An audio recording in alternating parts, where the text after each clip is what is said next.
So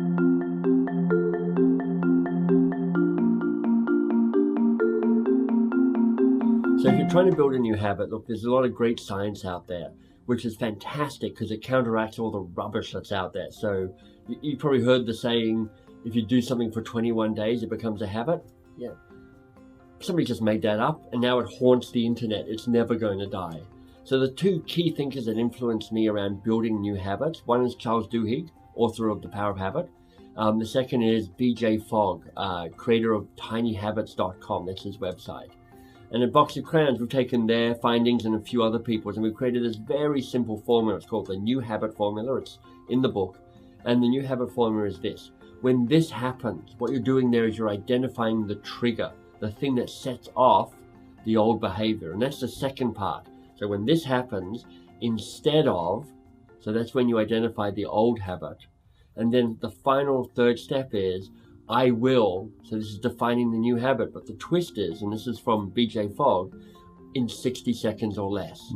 So as an example, when I have my regular one-to-one meeting with Simon on my team, or the trigger, instead of telling him this is what we're going to be talking about today, I will, and here's the new habit, one of the questions from the book, I will ask him, so what's on your mind?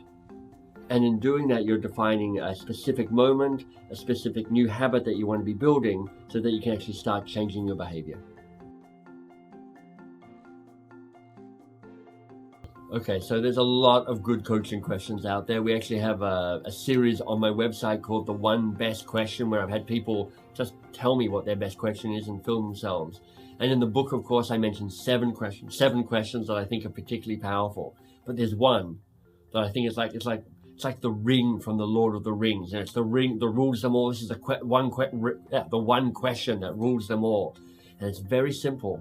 And I'm going to give people a clue. The acronym for the question is AWE. So it's literally awesome, AWE. And the question is, and what else? Now I know that sounds small. I know it doesn't sound why that would necessarily be the most powerful question in the world, but let me tell you why it works so well. The first is, because the first answer somebody gives you is almost never their only answer, and it's rarely their best answer. So there's always more to do there.